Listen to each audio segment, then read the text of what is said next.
दिल्लीच्या जंतर मंतरवर काही दिवसांपूर्वी एक वेगळंच दृश्य पाहायला मिळालं होतं.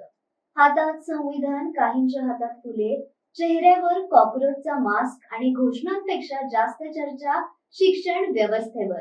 अभिजित दिपके यांच्या नेतृत्वाखाली सीजेपी म्हणजेच कॉक्रोच जनता पार्टीचं पहिलं मोठं आंदोलन झालं. सुरुवातीला अनेकांना ही फक्त सोशल मीडियावरची एक ट्रोल चळवळ वाटत होती, पण जंतर मंतरवर हजारो तरुण जमल्यानंतर परिस्थिती बदलली. आंदोलनकर्त्यांची मुख्य मागणी होती केंद्रीय शिक्षण मंत्री धर्मेंद्र प्रधान यांचा राजीनामा. नीट, सीयूईटी, सीबीएसई आणि विविध भरती परीक्षांमधील कथित गैरव्यवहारांची चौकशी आणि शिक्षण व्यवस्थेतील उत्तरदायित्व निश्चित करणे. आंदोलन पूर्णपणे शांततेत पार पडलं आणि अभिजित दिपके यांनी त्यावेळी एक वाक्य म्हटलं होतं, हा फक्त ट्रेलर आहे, पुढे अजून मोठं आंदोलन होणार आहे. आणि जंतर मंतरवरील त्या ट्रेलर नंतर आता महाराष्ट्रात त्याचा पुढचा अध्याय सुरू झाला. पुण्यातील सावित्रीबाई फुले पुणे विद्यापीठात सीजेपीचं आंदोलन पार पडलं. जंतर मंतरवरील आंदोलन मुख्यतः विद्यार्थ्यांच्या संतापाचं प्रदर्शन होतं, तर पुण्यातील आंदोलनात त्याला वैचारिक, सामाजिक आणि कायदेशीर पाठिंबा मिळाल्याचं दिसून आलं. विद्यापीठ प्रशासनाच्या परवानगीने झालेल्या या आंदोलनात विद्यार्थी, सामाजिक कार्यकर्ते, वकील आणि विविध क्षेत्रातील नागरिक सहभागी झाले. आंदोलनादरम्यान विद्यापीठ परिसरात सुरक्षा व्यवस्थाही वाढवण्यात आली होती. या आंदोलनातील सर्वात महत्त्वाचा मुद्दा म्हणजे या चळवळीला मिळालेला ज्येष्ठ सामाजिक कार्यकर्त्यांचा पाठिंबा. सामाजिक कार्यकर्ते विश्वंभर चौधरी यांनी स्पष्ट शब्दात सांगितलं की आम्ही आंदोलनाला पाठिंबा दिला आहे, पण नेतृत्व हे तरुणांनीच करावं ही आमची इच्छा आहे. त्यांनी गेल्या 12 वर्षातील राजकीय वातावरणावर टीका करत सांगितलं की पत्रकारांचा सर्वाधिक अपमान याच काळात झाला आणि देशाच्या पंतप्रधानांनी एकही खुली पत्रकार परिषद घेतली नाही. त्यांच्या मते लोकशाहीत संवाद महत्वाचा असतो, पण तोच कमी होत चालला आहे.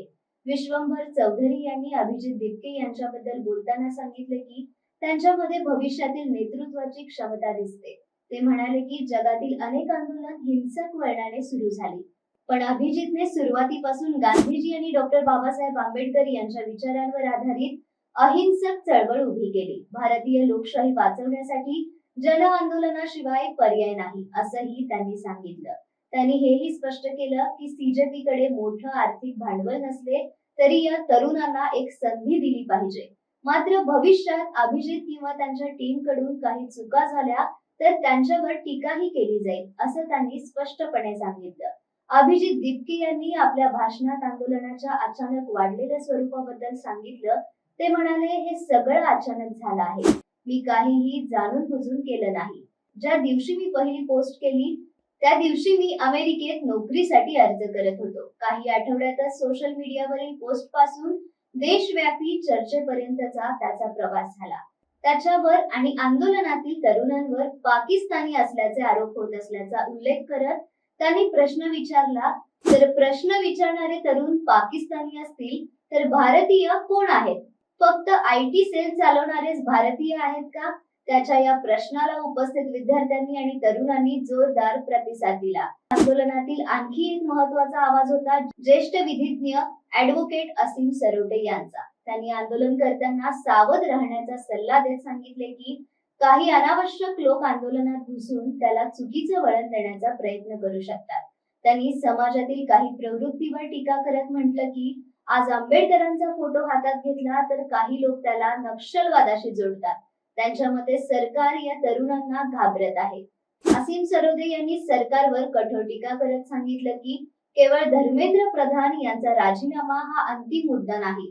चूक झाल्यानंतर ती मान्य न करणे हे सार्वजनिक पदावर राहण्यासाठी अपात्र ठरवणारं वर्तन आहे. ते म्हणाले, आंदोलनाच्या माध्यमातून या तरुणांकडून काही चुका झाल्या तर होऊ द्या, ते त्यातून शिकतील, पण तुम्ही 12 वर्षे सत्तेत राहून आंतरराष्ट्रीय पातळीवर चुका करत आहात, त्याचं काय? त्यांनी अभिजित दिपके यांनी अमेरिकेतील करिअरच्या संधी सोडून लोकशाहीसाठी भारतात येण्याचं स्वागत केलं. तसेच हे आंदोलन पाठिंबा मिळवण्यासाठी उभं राहिलेलं नाही, तर ज्यांना त्यांची गरज वाटेल ते स्वतःहून जोडले जातील, असंही त्यांनी सांगितलं. जंतर मंतर आंदोलनात जसं संविधान, आंबेडकर आणि अहिंसेचा संदर्भ वारंवार दिसत होता, तसाच सूर पुण्यातील आंदोलनातही दिसून आला. दिल्लीत आंदोलनकर्ते संविधान आणि लोकशाहीच्या संरक्षणाची भाषा करत होते, तर पुण्यात अभिजित दिपके यांनी जाहीर केलं की पुढील आंदोलन विद्यापीठातील डॉक्टर बाबासाहेब आंबेडकरांच्या पुतळ्याजवळ बसून करण्यात येईल. त्यामुळे या चळवळीची विचारधारा आणि प्रतीक अधिक स्पष्टपणे समोर आली. पुण्यात अभिजित दिपके यांनी आणखी एक महत्वाची घोषणा केली. ते म्हणाले, आम्हाला फक्त 15 दिवस झाले आहेत. काही लोक 12 वर्ष सत्तेत बसले आहेत आणि काहीच करत नाहीत. आम्हाला किमान 12 आठवडे तरी द्या. त्यांनी सांगितलं की या चळवळी मागे केवळ सोशल मीडिया नाही, तर सामाजिक कार्यकर्ते, वकील, पॉलिसी मेकर्स आणि विविध क्षेत्रातील तज्ञांची मोठी टीम काम करत आहे. लवकरच सीजेपी आपला संपूर्ण अजेंडा देशासमोर मांडणार असल्याचं त्यांनी स्पष्ट केलं.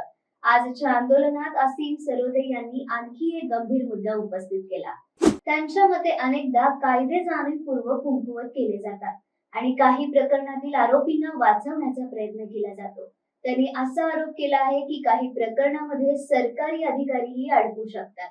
त्यामुळे चौकशी आणि न्याय प्रक्रियेवर परिणाम होण्याची शक्यता असते.